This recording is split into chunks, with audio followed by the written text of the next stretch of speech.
Bonjour à tous, je vous souhaite la bienvenue sur la chaîne de notre séminaire virtuel Le droit public à l'épreuve du Covid-19. Je voudrais commencer par remercier le doyen Christian Vallard, directeur du CERDAF, pour son grand soutien dès les premiers instants de ce projet, ainsi que le doyen de la faculté de droit et sciences politiques Nice-Côte d'Azur Xavier Latour, qui nous fait l'honneur de l'ouverture de ce séminaire. Enfin, tous les doctorants ayant apporté leur contribution à cet événement, et en particulier à Jimmy Mersman, avec lequel j'ai co-organisé le projet. Une réflexion juridique sur l'adaptation du droit public à ces circonstances exceptionnelles s'impose. Par la représentation de ces diverses branches, notre laboratoire, le Centre d'études de recherche en droit administratif, constitutionnel, fiscal et financier, nous permet d'appréhender l'adaptation du droit public au Covid-19 dans nombre de ses aspects. Je tenterai donc d'apporter ma modeste contribution à la thématique suivante, les défis du droit fiscal face au Covid-19. Le professeur Didier Truchet décrit le droit public comme un mélange entre unité de conception et diversité de mise en œuvre. Il précise que c'est au niveau de ces branches que le droit public acquiert la précision qui le rend véritablement opératoire.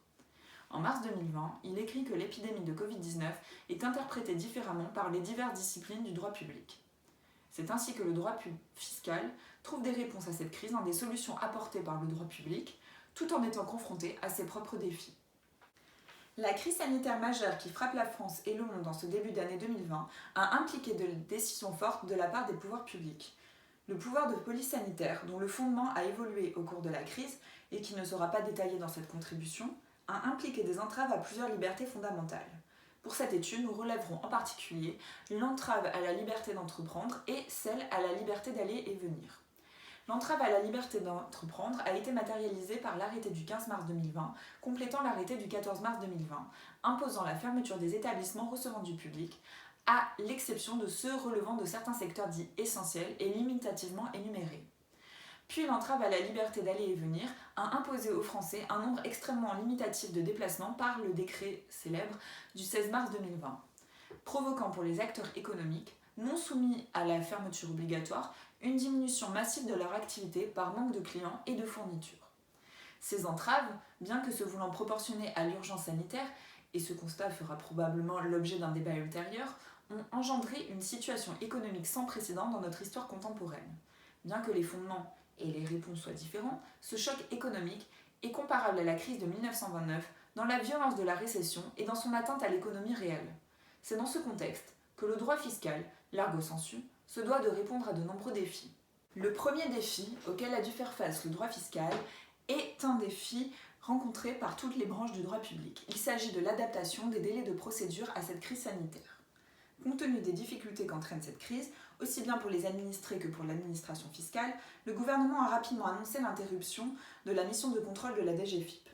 L'arrêt temporaire de cette mission de contrôle a imposé un besoin de suspension des délais de reprise par l'administration.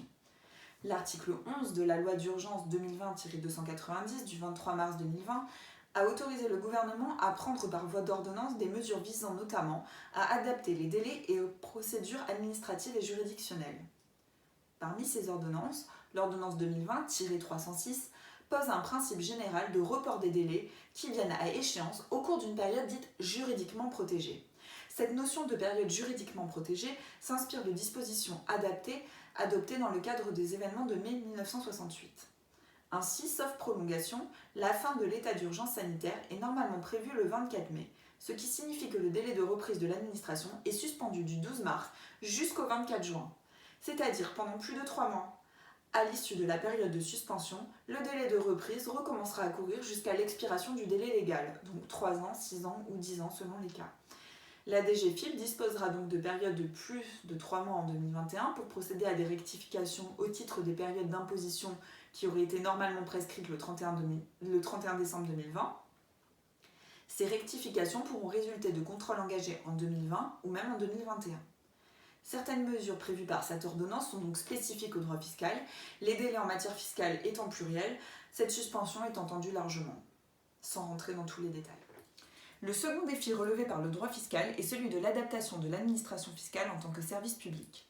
Ce service public, soumis à de profondes mutations entre 2006 et 2008, poursuit un double objectif.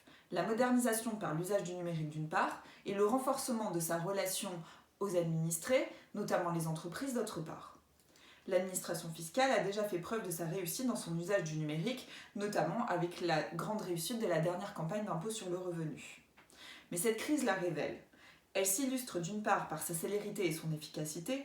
En effet, elle est parvenue en seulement quelques semaines à traiter l'attribution du fonds de solidarité à destination des petites entreprises pour près d'1 million d'entrepreneurs, et ce grâce à son aisance des procédures dématérialisées. D'autre part, elle confirme son effort de partenariat avec les entreprises en reportant dès les premiers jours de la crise ses mesures de contrôle et en restant très disponible pour les usagers.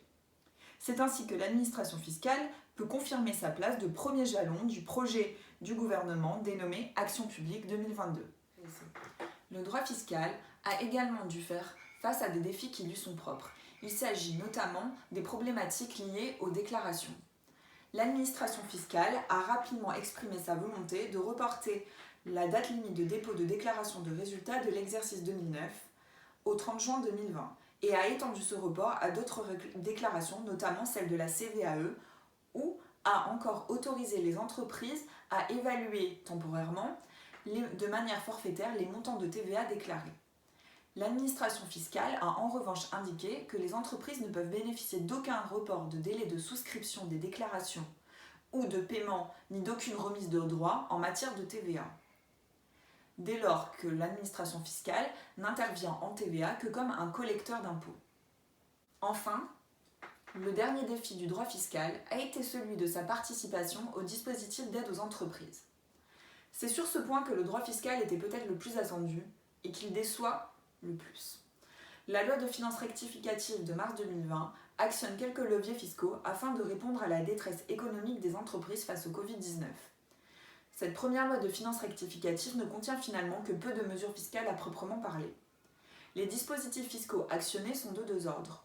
Le report de charges fiscales pour les mois de mars 2020 prolongé au mois d'avril 2020 et le remboursement anticipé des crédits de TVA et des crédits d'impôt.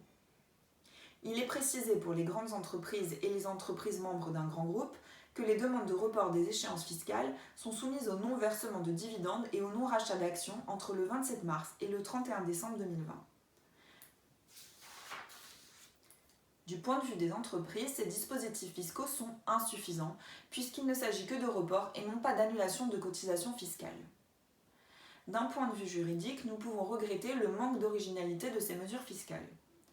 La seconde loi de finances rectificative, actuellement en projet et très attendue par les praticiens et les entrepreneurs, ne sera malheureusement qu'une recherche de la précédente. Le ministre de l'Action et des Comptes publics, Gérald Darmanin, la qualifiant lui-même devant l'Assemblée nationale de loi de finances rectificative bis. Enfin, j'achèverai cette contribution par l'évocation des défis futurs que rencontrera le droit fiscal. Sortir du dispositif de lutte contre la crise sanitaire apparaît au gouvernement comme nécessaire afin de permettre une relance économique la plus rapide possible. Et ce sera en grande partie sur les épaules du droit fiscal que reposera la lourde tâche de relancer l'économie. En effet, la raison d'être du droit fiscal est probablement de donner une réponse juridique adaptée à une situation économique donnée. La situation macroéconomique nouvelle impose une réforme fiscale d'envergure. Et cette réforme fiscale est déjà évoquée par le ministre de l'Économie et des Finances, Bruno Le Maire, à l'occasion de la présentation du second projet de loi de finances rectificative pour 2020 devant le Parlement. Il s'agira tout d'abord de réformer la fiscalité afin de restaurer la situation des finances publiques. La stratégie, choisie et assumée par le gouvernement afin de préserver notre tissu économique, est celle de la perte de recettes et d'une augmentation de la dette.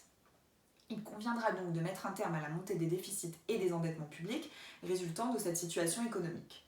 Pourtant, la situation classique et peut-être simpliste, qui est l'augmentation du niveau d'imposition, risque de se heurter à bon nombre de difficultés.